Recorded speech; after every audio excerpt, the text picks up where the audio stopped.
Hi, and welcome to West Valley Community Services. My name is Debbie Witt, and I'm the Community Health Coordinator. I want to thank you for volunteering your time and talents to WVCS and our clients. We rely heavily on our volunteers, from our front desk to the food pantry to gleaners. This short video is designed to introduce you to our dress code, food safety, pantry duties that you might have to do, checking in and out, and other information that you might need to know. The first thing I'd like to go over is our dress code. Here is one of our volunteers. Please notice that he's wearing tennis shoes. When you're working in the pantry, you're going to be running around, lifting heavy boxes, so it's very important to have comfortable shoes and sturdy shoes. We do, for your safety, plus for sanitation reasons, you must wear closed-toed shoes. Also, notice that he's wearing layers. When you come in, it might be cold outside, you could be working outside, but as the shift goes on, you're working, you're running around, you might get a little warm. So having layers is very helpful because we want you to be comfortable the entire time you're here. Please keep in mind that you're going to be working with produce and other items that the boxes might be a little messy, things could leak, so we want to make sure that you have clothes on that won't stain if you spill something on it accidentally, so make sure that they are washable and comfortable. Anything that is like low hanging bracelets, long earrings, long necklaces, just keep in mind these items can get caught in a box or a crate. We don't want you to get hurt, and we also don't want your jewelry to be broken. When you arrive for your shift, please park on either Vista Drive, or you can drive through our parking lot and park on Randy Drive. Come in through the front doors, and located behind the front desk is our sign-in sheet. Please find your name and sign in. Please remember to sign out when your shift is done. We have coat hooks located by the sink in the food pantry for your personal belongings and a jacket. Next, let's talk about the pantry layout. As you walk into the pantry, on the left-hand side are the aisles for our shelf-stable products. These items include our rice, beans, cereal, canned goods. These items are all used to stock the rack for our clients. On the other side of these racks we have 2 refrigerators, 2 freezers, and another rack that holds extra produce.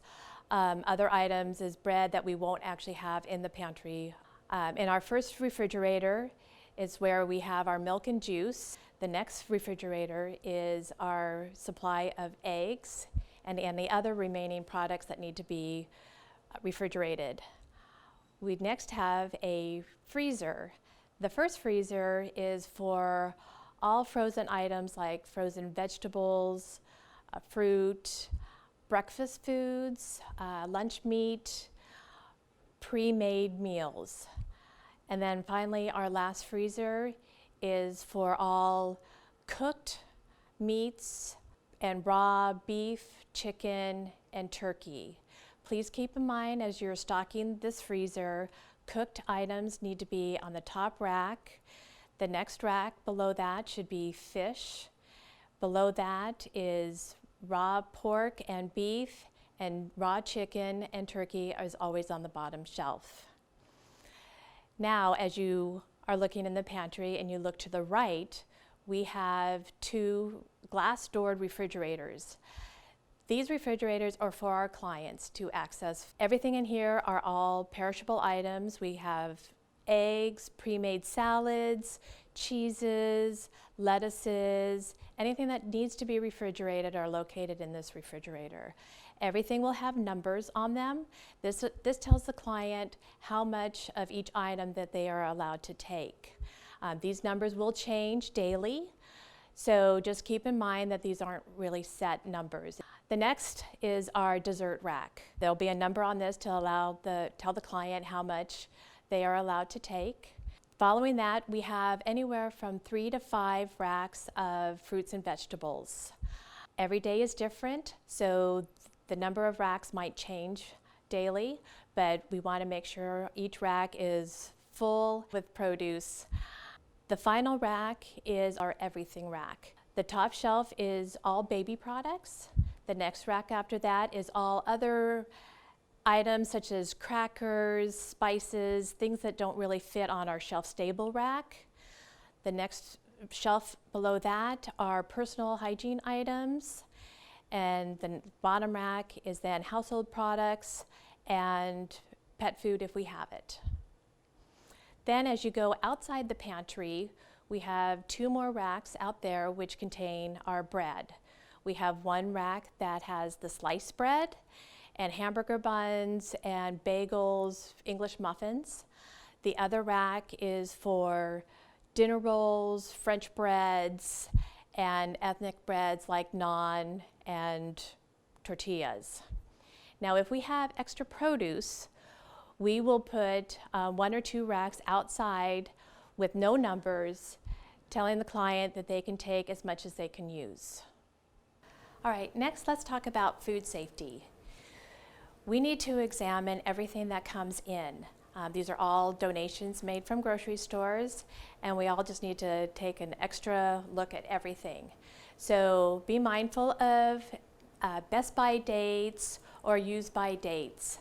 If you ever have any questions, we have a notice on the first refrigerator that has the milk and juice in it to give you guidelines of how long a product is good after these best by dates. Most items are good anywhere from 2 to 10 days after the date. You just need to examine them to make sure that the package is sealed. If it's bubbled or if the package is open, if you see mold, please throw those away. If you ever have any questions, you can ask a staff member and they can guide you on these type of items. Now for canned goods, you need to check for dents.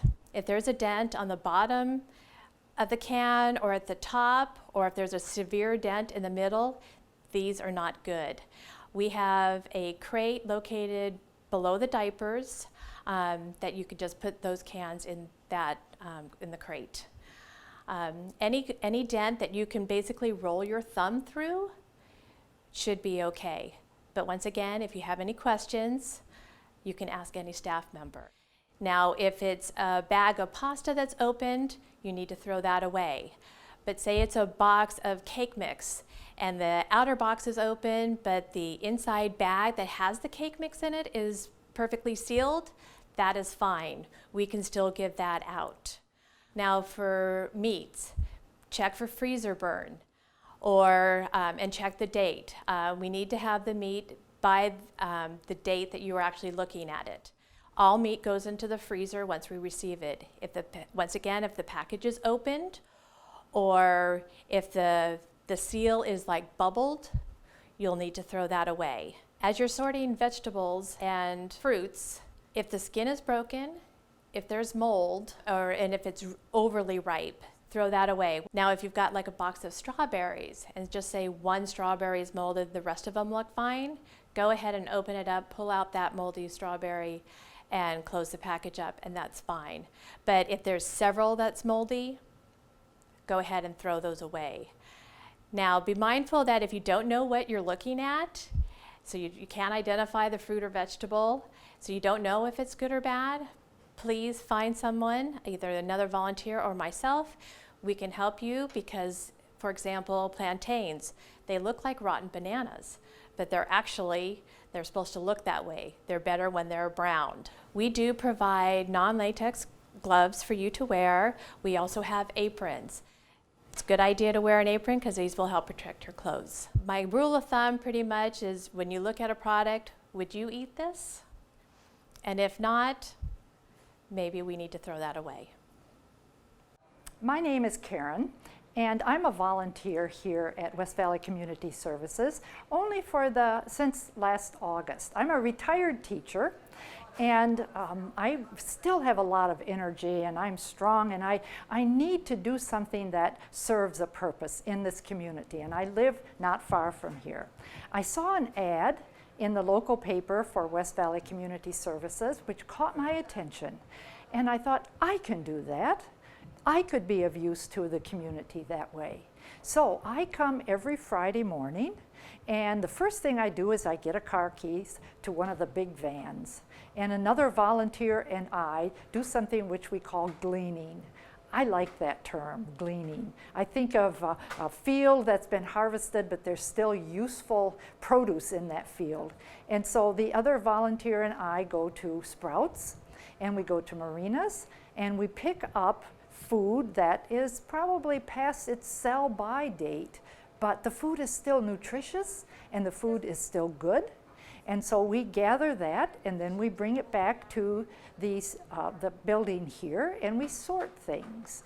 And then we put things on the shelves, and some of the produce has to be thrown away, but some of it is extremely good and beautiful.